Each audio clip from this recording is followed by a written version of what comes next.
এবার হুমকির মুখে বাংলাদেশের অন্তর্বর্তী ইউনূস সরকার। গোটা ছাত্র সমাজ তার উপরে খেপে গিয়ে তিনি বাংলাদেশের জাতীয় সঙ্গীতকে পাল্টাতে চাইছেন। গোটা দেশের জনগণ ক্ষিপ্ত হয়ে গেছে তার উপর। দেখে নেব বিস্তারিত ভিডিওতে। আমরা তো রবীন্দ্রনাথকে ত্যাগ করতে পারবো না। সূর্য যখন পশ্চিম দিকে উঠবে আমার মনে হয় সেই দিনই জাতীয় সঙ্গীত পরিবর্তন হবে, তার আগে হবে না।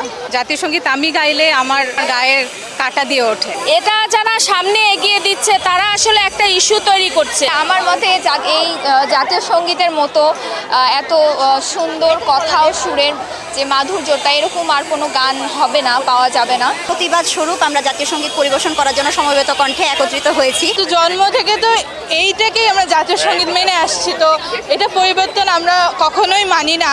আমরা জাতীয় সঙ্গীত একযোগে গাইবো, যেহেতু জাতীয় সঙ্গীত নিয়ে একটি কথা উঠেছে যে জাতীয় সঙ্গীত পরিবর্তন করা দরকার।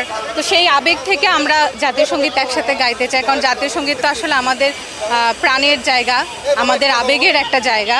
জাতীয় সঙ্গীত আমি গাইলে আমি যখন গাই আমার গায়ের কাটা দিয়ে ওঠে। তো এটা তো আসলে প্রত্যেকটা বাঙালির একটা আবেগের জায়গা। তো সেই জায়গাটা থেকে আমরা একাত্মতা প্রকাশ করেছি যে আমরা একযোগে জাতীয় সঙ্গীত গাইব।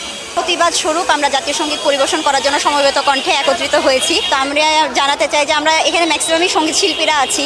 তো আমরা যেটা বুঝি যে এই গানটা শুনে আসলে আমাদের মধ্যে যে ফিলটা কাজ করে, আমার মনে হয় যে এই ফিলটা অন্য কিছুতে কাজ করবে না। কারণ যত জাতীয় খেলার সময় যখন একটা ন্যাশনাল অ্যানথেমটা আমাদের বেজে ওঠে, তখন মানে আলাদা একটা স্পিরিট চলে আসে ভেতরে, যে এই গানটা শুনলে একটা আলাদা স্পিরিট চলে আসে। তো এই জায়গাটা আমরা কোনোভাবে বদল চাই না, এই ইমোশনটা আমরা ধরে রাখতে চাই। আমি বলতে চাই যে আমাদের এখন অনেক কাজ আছে। হ্যাঁ, এটা যারা সামনে এগিয়ে দিচ্ছে তারা আসলে একটা ইস্যু তৈরি করছে। আমাদের এখন মূল কাজ 5 তারিখ পর্যন্ত যত হত্যাকাণ্ড হয়েছে তার বিচার, এটা হলো প্রথম কাজ। দ্বিতীয় কাজ হলো শিক্ষা ব্যবস্থা এখনও সচল হয়নি, স্থবির হয়ে আছে, বাচ্চারা অর্ধেক পরীক্ষা দিয়ে বসে আছে।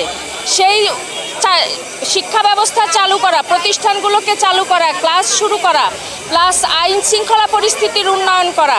অনেক সম্পদ নষ্ট হয়েছে, ধ্বংস হয়েছে, সেগুলোকে রিপেয়ার করা। এছাড়াও আরও অনেক কাজ আছে। আমরা এখন আমাদের চেষ্টা করতে হবে ভাগাভাগি না করে অর্গানাইজড ওয়েতে কাজ করার, একতাবদ্ধ হয়ে কাজ করার। আমরা তো রবীন্দ্রনাথকে ত্যাগ করতে পারবো না।